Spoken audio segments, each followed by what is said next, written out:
Film dimulai dengan adegan wawancara dukun Nim dan latar belakang pedesaan tempat tinggal Nim.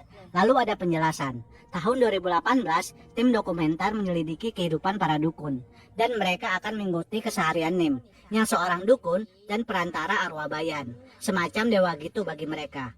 Jenis dewa menurut kepercayaan mereka sangat banyak, nyaris di semua makhluk hidup. Orang-orang desa juga sering mengadakan ritual untuk menghormati dewa bayan ini. Kemudian Nim ngejelasin lagi, kalau udah sejak dari neneknya yang jadi dukun bayan, mereka juga sejak dulu kerap mengadakan upacara. Lalu perdukunan di keluarga Nim ini diwariskan. Dia ngejelasin kalau sebenarnya turun ke saudarinya yang bernama Noi. Tapi Noi menolak dan memilih Nim.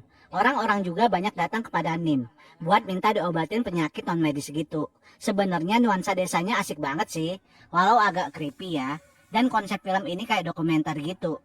Jadi lebih real aja vibe-nya.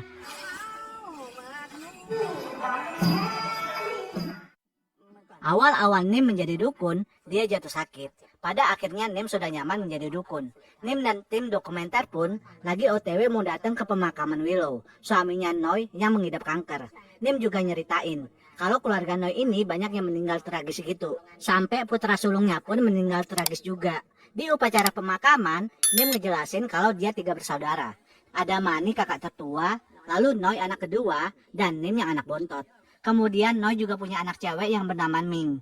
Pas malam hari Ming negur Nim, minta tolong diambilin sesuatu gitu. Tapi Nim ngerasa ada yang aneh nih saat Ming megang tangannya. Dan juga Ming ngamuk-ngamuk dong, marah ke omnya yang lagi main kartu. Bahkan Ming kasar banget sampai nendang juga. Setelah orang-orang pulang, Nim masuk ke ruangan tempat mereka tidur. Dia ngelihat Ming lagi saling pandang sama nenek-nenek yang nggak tahu itu siapa. Tapi Ming aneh nih, dia nggak nyaut panggilan Nim. Keesokan harinya nenek-nenek yang semalam ditemukan meninggal dong. Terus Ming ini tingkah lakunya aneh banget. Nim sadar karena hal ini. Keesokan harinya setelah upacara pemakaman selesai, Nim ngedatengin rumah Noi. Lalu memeriksa kamar Ming. Benar aja, ada benda aneh di dalam lemarinya. Kemudian pas Ming datang, dia langsung ngusir semua orang yang ada di kamarnya. Nim curiga kalau Ming bakalan jadi dukun. Tapi Noi masih denial. Saat hari menjelang gelap, Ming jalan di jalan setapak diikutin kameramen. Dia menggerutu soal Nim yang masuk ke kamarnya. Pas kameramen nanya soal nenek buta, Ming malah ngasih lihat ada orang aneh di kejauhan. Creepy banget sih. Beberapa hari kemudian, Ming dan teman-temannya hangout di diskotik gitu. Terus Ming pulang duluan. Dia malah nggak ke rumah, tapi ke kantornya. Ming malah tidur di sana. Sampai pagi harinya, dia dibangunin sama orang-orang di kantor. Keanehan terjadi lagi. Dari kemaluannya Ming keluar darah. Hari itu Ming nggak kerja. Dia pulang dengan kondisi kayak sakit gitu. Bahkan ibunya dicuekin pas nanya dia kenapa. Noi nemuin Mani kakaknya. Dia curhat gitu deh soal Ming. Mani ngasih saran buat ikut ritual. Karena ciri-ciri Ming mirip kayak Nim dulu. Tapi Noi masih aja berkeras nggak mau anaknya jadi dukun. Suatu hari di kantornya, Ming dipanggil bosnya ke ruangan. Ternyata hari itu Ming kena pecat. Dia pun pergi dari kantornya dengan marah-marah. Terus hari ini Ming jadi putri gitu kan di sebuah festival. Pas lagi make up, dia gosokin giginya sampai berdarah. Nggak cuma sampai di sana. Ketika malam hari festival, Ming kayak cuek aja gitu dipanggilin sama keluarganya. Bahkan dia nimpukin orang-orang di bawah. Keesokan harinya Ming kayak nggak sadar gitu. Dia masih aja datang ke kantor padahal udah kena pecat. Ya udah jelas Ming diusir sama bosnya. Saat kameramen nanya kenapa Ming dipecat, ternyata penyebabnya Ming sering wik-wik di kantor saat malam hari. Gobloknya lagi ya ketangkep CCTV. Malam harinya Noi ngedapetin Ming menyakiti dirinya sendiri. Untungnya cepat diselamatin dan Ming pun dirawat di rumah sakit. Nim nyamperin keponakannya itu. Dan Noi jadi mau ngelakuin ritual. Tapi Nim ngomong kalau nggak bisa dengan ritual yang biasa. Karena yang di dalam tubuh Ming bukan dewa bayan. Nim pergi dari sana dengan ditemani Mani. Nim masuk ke kamar Ming. Banyak foto almarhum kakak Ming yang bernama Mike di sana. Dan dari sini ketahuan kalau Mike bukan mati karena kecelakaan, tapi dengan menyakiti dirinya sendiri. Kemudian besok harinya Nim datang ke sebuah tempat di mana Mike mengakhiri hidupnya. Di sini Nim berdoa dan ngomong ke Mike kalau jangan bawa Ming pergi. Sementara itu, Noi dan Mani membawa Ming pergi ke tempat dukun juga. Ming kayak dijampi-jampi gitu ya. Lalu tahu-tahu aja nih, Nim datang marah-marah. Dia ngehentiin ritual itu karena berbahaya buat Ming. Nggak terduga, tiba-tiba aja Ming menyerang ibunya. Terus berlari langsung pergi dari sana. Nim ngejar keponakannya sampai ke jalan raya, tapi Ming udah menghilang. Mereka semua dibantu dengan warga nyari Ming ke sebuah tempat, bahkan sampai ke hutan-hutan juga, tapi nggak ketemu.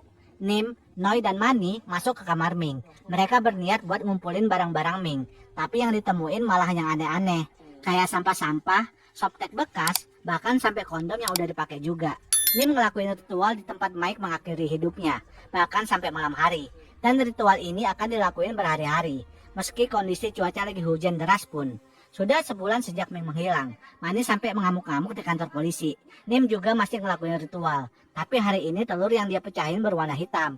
Nim pun langsung pergi dari sana. Dia ngomong ternyata penyebabnya bukan Mike.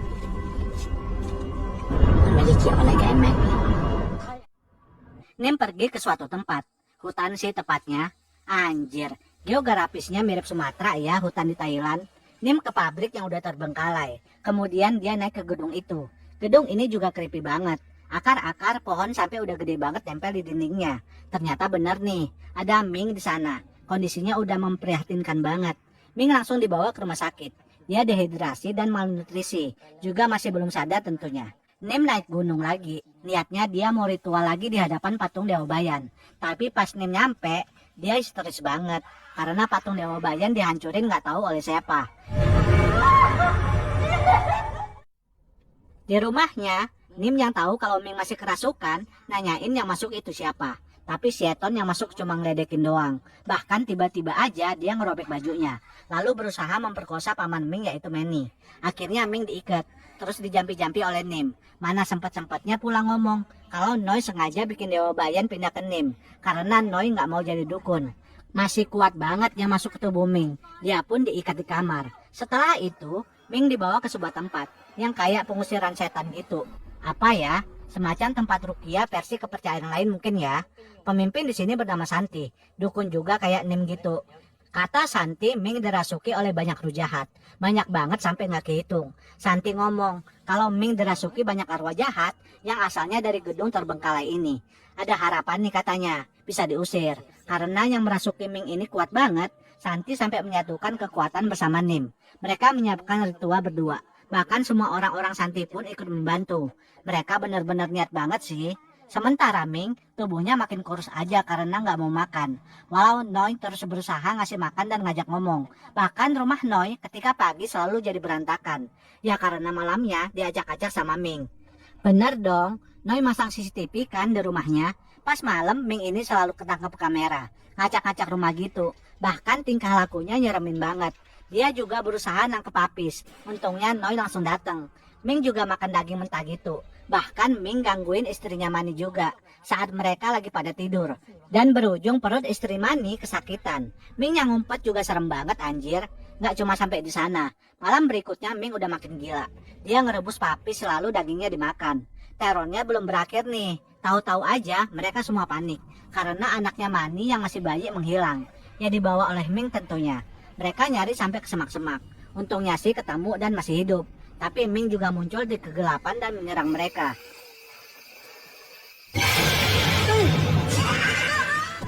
Ya walaupun masih bisa dipegangin. Keesokan harinya Noi nyamperin Nim ke rumahnya. Tapi nggak nyaut-nyaut. Sampai para tetangga ngebuka paksa pintu rumah Nim. Setelah dibuka mereka semua kaget. Rumah Nim udah berantakan banget. Ada belatung segala. Dan ternyata Nim udah meninggal nggak tahu apa sebabnya. Mereka semua sempat bikin upacara pemakaman dulu buat Nim. Dan Noi jadi ngerasa bersalah tentu aja. Noi sempat temuin Santi saat di upacara pemakaman. Dan dukun ini akan tetap ngadain ritual buat Ming. Sore harinya mereka semua mempersiapkan ritual. Dari mulai halaman gedung sampai di dalamnya juga. Mereka ritualnya di lantai 5. Proper banget sih. Konsepnya Santi akan mengeluarkan arwah-arwah di dalam tubuh Ming, lalu akan dimasukkan ke dalam toples. Seorang cewek yang kayaknya sih Ming, kepalanya ditutup kemudian dibawa ke tempat ritual. Sementara murid-murid Santi akan berjaga di halaman sepanjang ritual berlangsung. Malam harinya mereka pun memulai ritual. Mereka semua membaca mantra-mantra. Bahkan yang di luar gedung pun juga. Di sana ada Mani, tapi kok nggak ada Noi ya? Lalu tiba-tiba angin berembus kencang. Santi pun berteriak meminta arwah itu keluar. Sementara itu, di rumahnya Noi ada suara yang berteriak dari kamar Ming. Kok ada suara Ming ya? Lalu di tempat ritual, cewek yang ditutupi kain ini ngeluarin darah. Pas dibuka penutupnya ternyata itu Noi. Dia sampai muntah darah juga. Tapi ekspresi Santi aneh nih. Di rumah Noi, Ming yang dikurung di kamar minta dikeluarin. Istri Mani yang nungguin sama murid Santi sempat mau bukain pintu karena ngira Ming udah sembuh. Tapi mereka juga nggak mau bukain pintu karena belum ada konfirmasi dari tempat ritual. Tapi tiba-tiba aja istri Mani mendengar suara anaknya menangis dari dalam kamar. Ya tentu aja istri Mani pengen masuk ke kamar. Padahal murid Santi udah ngasih tahu kalau anaknya ada di luar woi. Itu cuma manipulasi seton aja. Tapi ibu ini ngotot banget sampai mukul kepala si murid. Sementara di gedung, ritual masih berlangsung dan bahkan kendi yang ditutup udah bergerak-gerak. Kemudian Santi tahu-tahu aja menghentikan doa. Lalu dia beranjak sambil membawa kendi. Muridnya udah ngerasa aneh nih. Santi berdiri di ujung balkon yang gak ada pagarnya. Terus dia ketawa serem banget. Lalu habis itu, Santi terjun bebas dari lantai 5. Shin pindah lagi ke rumah Noi. Istri Mani yang udah di kamar gak mendapati anaknya. Sumber suara tadi itu ya dari Ming. Istri Mani terbunuh saat itu juga. Bahkan kameramen sampai panik kabur menjauh. Ketika kameramen yang berada di tempat ritual ngecek tubuh Santi, ya benar aja, dukun ini udah kehilangan nyawanya. Wah, gila sih. Ming yang kerasukan udah sampai membunuh anak Mani. Yang berlanjut nyamperin kameramen. Dibunuh juga. Lalu di tempat ritual, Noi yang gelagatnya udah aneh pengen terus ngelanjutin ritual. Malah sekarang kayak Noi yang memimpin ritualnya. Noi ngumpulin semua dupa. Kemudian cewek yang gelagatnya udah aneh ini nancepin dupa dengan terbalik. Tiba-tiba aja tingkah laku murid Santi jadi mengerikan. Terakhir Mani yang tahu-tahu menyerang kameramen. Lalu setelah itu dia berlari ke jendela dan melompat keluar. Sengaja menghilangkan nyawanya sendiri. Ming udah ada di sana, naik tangga diikutin murid-murid Santi yang kayaknya udah jadi pengikut seton ini. Terakhir Noi yang berhadapan dengan Ming langsung. Noi ngebacain mantra buat putrinya, tapi seton di dalam tubuh Ming lebih kuat. Ibunya terbunuh malam ini dengan cara dibakar hidup-hidup oleh Ming. Saat tubuh Noi lagi terbakar, ada sebuah boneka tersorot kamera. Ini kayaknya boneka santet ya, yang nyantet keluarga Noi.